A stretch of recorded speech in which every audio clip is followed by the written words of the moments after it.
Yun na nga mga ka-idol, pagkagaling ko sa trabaho, dumaan muna ako ng palengke ng Malolos at bibili tayo ng ulam mga idol.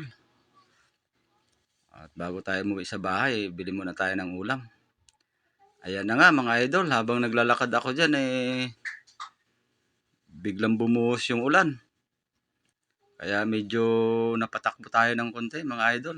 At siyempre, takot tayo sa tubig. Yan na nga mga idol, medyo gumilid-gilid lang muna ako dyan. Kasi medyo malakas talaga yung ulan. Kaya ayan mga idol, nanggilid lang muna ako sa kalsada.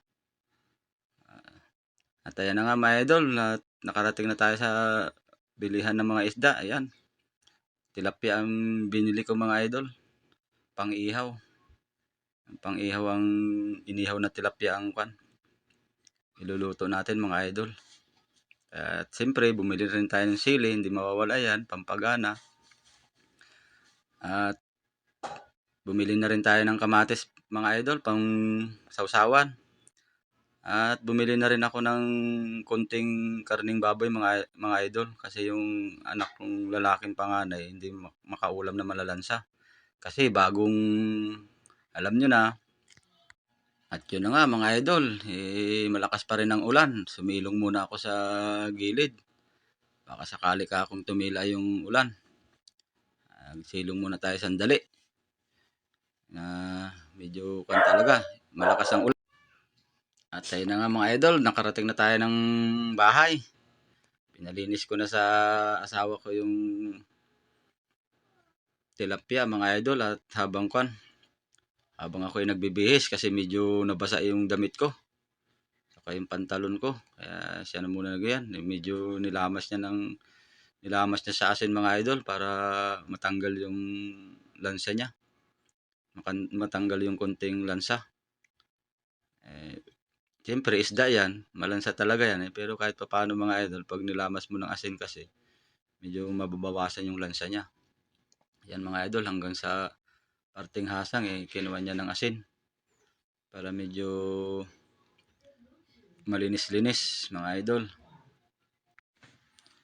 Ayan mga idol, talagang nilinisan ng gusto ng asawa ko mga idol para masarap kainin.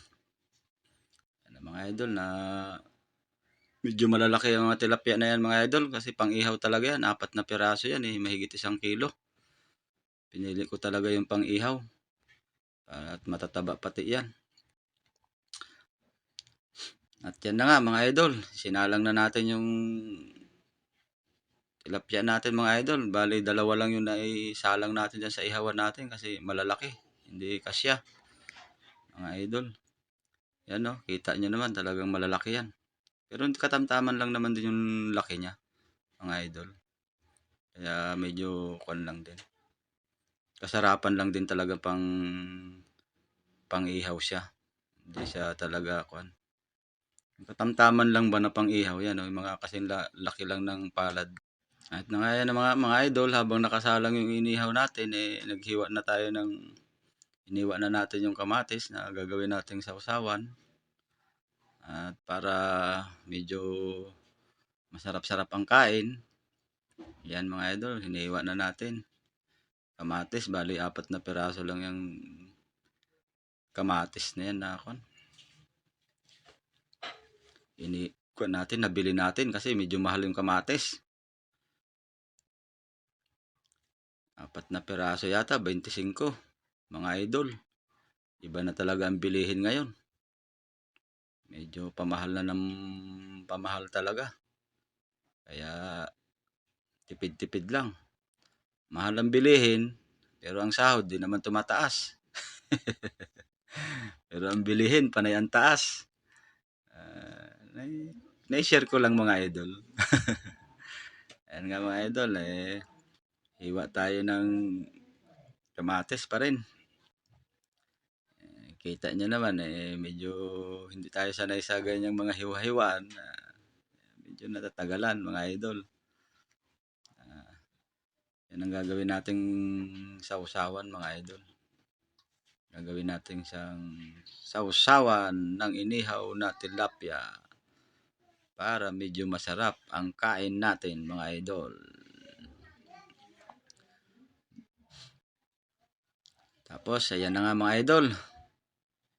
Medyo binigyan ako ng asawa ko ng isang kutsilyo dyan. Sabi ko tama na yan at sili lang naman ang hihiwain. Kailangan yan sili mga idol at yan talaga ang magpapasarap ng kain natin. Hindi mawawala yan. Pero ibubukod naman natin yung para sa mga bata walang sili. At yung sa atin lang lalagyan natin ng sili mga idol kasi yung mga bata baka magreklamo. Baka sabihin hindi pa natin nilahat yung sili para masulo. Yan ang mga idol, nilagyan na natin ng toyo. Tinimplahan na natin ng toyo. At para pagluto nung inihaw natin mga idol, okay na. At yun na nga mga idol, pagkatapos nating gawin yung sausawan natin ng inihaw na tilapia, ayan, imamarinate na natin yung binili nating karning baboy. At yan ang uulamin nung anak kong panganay na lalaki. Bawal sa malalansa. Yan mga idol, imamarinate muna natin sa toyo sa kasuka. Nakalimutan ko kasi bumili ng kalamansi. Kaya suka na lang muna.